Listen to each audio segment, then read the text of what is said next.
Hydraulic sand filter आहे आणि या हायड्रोलिक सॅन्ड फिल्टरमध्ये याच्यामध्ये आपल्याला स्क्रीन फिल्टर वगैरे काही दिसणार नाही. त्याच्यामध्ये आपला जो हा फिल्टर आहे याच्यामध्ये आपला हायड्रोसायक्लॉन फिल्टर इथपर्यंत असते, सॅन्ड फिल्टर आणि स्क्रीन फिल्टर अशा प्रकारे 3 लेयरचं आपण ह्या टाकीमध्येच नियोजन केलेलं आहे. आपल्याला पुढं स्क्रीन फिल्टर वगैरे काही बसवायची गरज नाही. तर ह्या फिल्टरचं हा परत आपला आहे तो फर्टिलायझर टँक आहे. ह्या फर्टिलायझर टँकमध्ये आपण ज्यावेळेस खत देतोय त्यावेळेस आपण हे आता मी सुरुवातीपासून सांगतो तुम्हाला. हा त्यांचा टँक आहे आणि त्या टँकमध्ये आपल्या साहेबांचा कॅमेरा पण आहे इथून येण्यासाठी, बघण्यासाठी, हे करण्यासाठी. आणि इथून आपलं त्यांची सोलरचा पंप आहे, सोलरची मोटर आहे. इथून पाणी फिल्टरमध्ये आत येत असते. इथून पाणी आत आल्यानंतर हे ज्यावेळेस फर्टिगेशन करायचं आहे त्यावेळेस हे पाणी इथून आत येणार. ह्या फर्टिगेशन हा टँक असतोय, ह्याच्यामध्ये हे खोलून आपल्याला ह्याच्यामध्ये फर्टिगेशन टाकून, खत टाकून आपल्याला ह्याच्यामध्ये हे असं काढलं जातं. हे काढून ह्याच्यामध्ये खत टाकलं जातं आणि खत टाकून ह्याच्यामध्ये हे खत मिक्स होतं, ढवळलं जातं आणि खत एकजीव होऊन याच्यामध्ये हे असं बसून परत फिट करून बसवून ह्याच्यामध्ये हे कॉक असे ऑपरेट करून चालू करून याच्यामधून हे पाणी ह्याच्यामध्ये जाऊन खत चालू होऊन ह्याच्यामधून पाणी असं पुढे येऊन फिल्टरमध्ये जात असतं. त्यावेळेस आपण खत देत असतो त्यावेळेस प्रेशर ऑपरेटिंगसाठी म्हणून आपण हा वाल दिलेला असतो. तर हा वाल आपण इथं प्रेशर गेज दिलेलं असतं. ह्या प्रेशर गेजकडे किती प्रेशर आपल्याला द्यायचं आहे त्या हिशोबाने आपण हा वाल ऑपरेट करून असा हा वाल फिरवायचा असतो. आणि जेवढं पाहिजे तेवढ्या स्पीडनं आपल्याला ते फर्टिगेशन आपल्याला इथून पाणी येऊन ह्यात फर्टिगेशन खत ढवळलं जाऊन याच्यामधून हे खत पाणी ह्याच्यामध्ये सँड फिल्टरमध्ये येऊन सँड फिल्टरमध्ये आल्यानंतर ह्या 3 लेअरमध्ये पाणी मिक्स होऊन ह्याच्यामधून ह्याचं आउटलेट दिलेलं आहे आपण. ह्याच्यामध्ये एकदम क्लिअर वॉटर, क्लिअर पाणी अशा प्रकारे फील्डमध्ये पाणी जात असतं.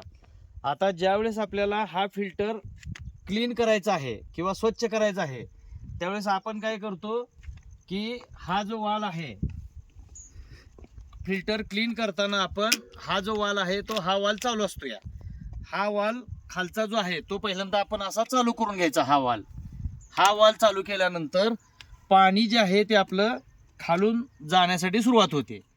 नंतर पाणी ज्यावेळेस असं इकडून येते त्यावेळेस हा वाल आपण ओपन करत असतो. हा वाल ओपन केल्यानंतर आणि हा वाल हळूहळू आपण बंद करायचा पुढचा. त्याच्यामध्ये पाणी इकडं येणार. असं घाण जे आपल्या ह्या टाकीमध्ये आहे ते ह्यातून फ्लशिंग होऊन बाहेर पडत असते. आपण फ्लशिंग किती वेळ करायचं तर ह्याच्यामधून येणारं जे घाण पाणी आहे ते पाणी जोपर्यंत स्वच्छ येत नाही तोपर्यंत आपण ह्याच्यातून फ्लशिंग करायचं. आणि फ्लशिंग पाणी स्वच्छ आल्यानंतर परत हा वाल बंद करून टाकायचा ह्याच्यामध्ये. आणि हा वाल बंद केल्यानंतर परत आपण ह्याला दुसरं एक फ्लशिंग दिलेलं आहे आपण इकडं. ह्या फिल्टरचं वैशिष्ट्य म्हणजे हे जे बॉटम मध्ये जे काही इथं तळामध्ये जे घाण साठती किंवा घाण राहत असती त्यासाठी पण आपण इथं फ्लशिंग दिलेलं आहे. तर हा जो वाल आहे तर हा वाल आहे तो आपण हा बंद केलेला आहे. तर ज्यावेळेस आपण फ्लशिंग करतो त्यावेळेस फक्त हा वाल आपल्याला चालू करायचा आहे. त्यामुळे इथं जी साठलेली घाण आहे ती ह्यामधून ड्रेनेज होऊन बाहेर जाते आणि नंतर हा वाल बंद करून टाकायचा आहे. अशा प्रकारे साधा, सुटसुटीत आणि वापरायला अगदी सोपा अशा पद्धतीचा सँड फिल्टर हायड्रोलिक म्हणून हा अशा प्रकारचा सँड फिल्टर नवीन टेक्नॉलॉजी आहे, नवीन तंत्रज्ञान आहे. आपण जे मोठमोठे फिल्टर घेऊन पुढं स्क्रीन फिल्टर वगैरे बसवून छोट्याशा कट्ट्यामध्ये छोट्याशा जागेमध्ये हे आपण फिल्टरचं युनिट बसवलेलं आहे. आणि ह्याची कॅपॅसिटी जर म्हटलं तर आपण हे ताशी 50,000 लिटर ह्या फिल्टरची कॅपॅसिटी आहे. म्हणजे तासाला 50,000 लिटर हा फिल्टर पाणी करत असतो. आणि हा जो फर्टिलायझर टँक आहे तो हा फर्टिलायझर टँक ताशी 120 लिटरचा फर्टिलायझर टँक आहे. अशा पद्धतीचं साधं, सुटसुटीत आणि सोपं वापरायला अशा पद्धतीचा हा sand filter with fertiliser tank अशा प्रकारे आपण इथं गव्हाण म्हणून गाव आहे त्या गावामध्ये आपण हे इन्स्टॉलेशन केलेलं आहे. तर त्यांच्यामध्ये आपण पाहतोय तिकडं, तर आपण त्यांनी ड्रॅगन फ्रूटची पण लागवड केलेली आहे, मत्स्यपालन पण केलेलं आहे आणि इथून ड्रॅगन फ्रूटसाठी आणि खाली त्यांची खूप शेती आहे, त्या शेतीमध्ये ते आपलं हे फिल्टर केलेलं पाणी वापरतात. अशा पद्धतीनं हे साधं आणि सोपं सुटसुटीत सँड फिल्टरचं युनिट आपण इथं इन्स्टॉल केलेलं आहे.